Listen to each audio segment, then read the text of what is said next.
Hello friends, good morning, Radhe Radhe. তোমরা সবাই কেমন আছো? আশা করছি ভালো আছো। আমিও আছি। ভালো নেই মানে এই ঠান্ডার সকালবেলা আমাকে পড়তে যেতে হচ্ছে, এই জন্য আমি ভালো নেই। তো মা আজকে একটু সকাল সকাল বেরিয়ে যাবে, কেন জানি না, কোনো দরকারে হয়তো। দিদুন ফোন করেছিল, দাদু চেক আপে যাবে বহরমপুরে, যার জন্য মাও যাবে।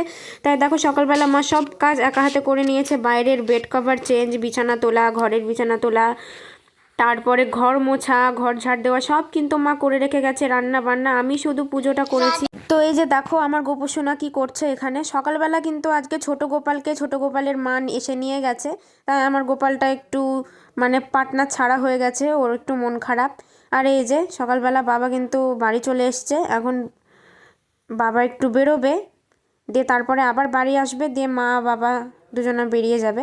তো কী রান্না হয়েছে দেখো, সকালবেলা হয়েছে বেগুন দিয়ে পেঁয়াজকলি দিয়ে ভাজা, এখানে রয়েছে ধনেপাতা বাটা আর আলু সেদ্ধ, বেগুন সেদ্ধ রয়েছে। আমার বোনও কিন্তু পেঁয়াজকলি হলে কিছু লাগবে না, ওটা ওই দিয়ে খেয়ে নেবে।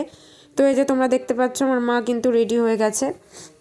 আর আমার মা যে কীভাবে ক্যামেরাটা করেছিল সেটা দেখেই আমি অবাক হয়ে যাচ্ছি। আমিও তো পারি না, মানে আমার এত আলসে লাগে যে আমি মাকে বলি ক্যামেরাটা ধরে দাও।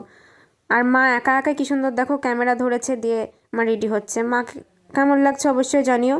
আর যেহেতু ঠান্ডা, সোয়েটার চাদর তো পরে যেতেই হবে। এই যে মা কিন্তু এখন বহরমপুর বেরিয়ে যাচ্ছে, আমি একা বাড়িতে রয়েছি, আর বুনও রয়েছে। আমার আজকে পড়াও রয়েছে, দেখি কখন বাড়ি আসি। তো গাইস, এই যে আমার ঘরের অবস্থা। আমি সন্ধ্যার সময় মনে হয় 5:30টার সময় টিউশন পড়ে বাড়ি এলাম, সেই 2টোর সময় গিয়ে এক্সাম ছিল। আর এই যে এখন এগুলো সব আমাকে গোছাতে হবে। আর প্রচণ্ড পরিমাণে ঠান্ডা লাগছে। ভাতও খাইনি, তো ভাবছি হাতের কাজগুলো কমপ্লিট করে তারপর একবারে ভাত খাবো, না তো খুব খিচিমিচি লেগে যায় যদি এরকম কাজ ছড়ানো ছিটানো থাকে। তো সব কিছু করে একবারে বসছি। আমার মা নতুন সোয়েটার কিনে নিয়ে চলে এসছে, আমার জন্য কিছু নিয়ে আসেনি।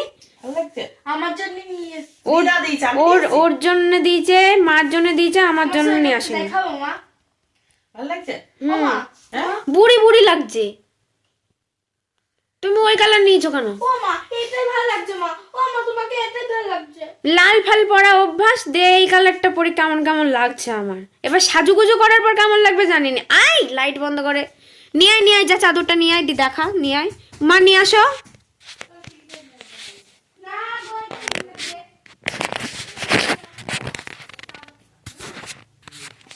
গাইজ আমার মা বাবা সবে এক্ষুনি বাড়ি এলো, আর আমি ঠান্ডায় তো পুরো জমে গেছি, বাসন মাজছিলাম।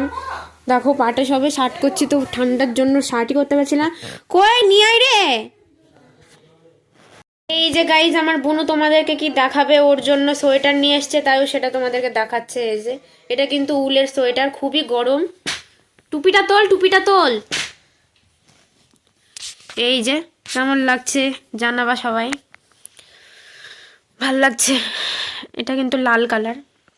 রডটা দে, তাহলে কালার বোঝা যাবে। রডটা জাল।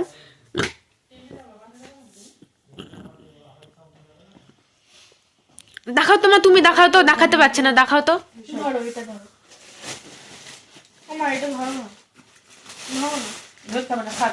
এই যে এটা স্টোলের মতো কি একটা দিয়েছে, নিচে পেতে দিচ্ছি, বন্ধুরা দেখিনি। এ দেখ, দেখা। এই যে স্টোলের মতো। এটা নাকি বলছে মা দিদুন আমার জন্য পাঠিয়েছে, তাই বলছে। সবই দিদা দিতে বলছে। সেটা না, আমি বলছি আমার জন্য স্টোলটা পাঠিয়েছে, তাই বলছি। এই দেখ, এই দেখ। সো গাইস, কেমন লাগলো ওই চাদর, মায়ের সোয়েটার টোয়েটার অবশ্যই কমেন্ট করো। ওরে বাবা রে, কি ঠান্ডা রে, মানে গা থেকে চাদর খুলতে পারছি না, এত ঠান্ডা লাগছে। আর আমি সোয়েটারও পরছি না, কারণ সোয়েটারের না চেনগুলো কেটে গেছে। চেন যতক্ষণ না লাগাতে পারছি সোয়েটার ততক্ষণ পরতে পারছি না, কারণ চেন ছাড়া সোয়েটার পরতে বিরক্ত লাগে।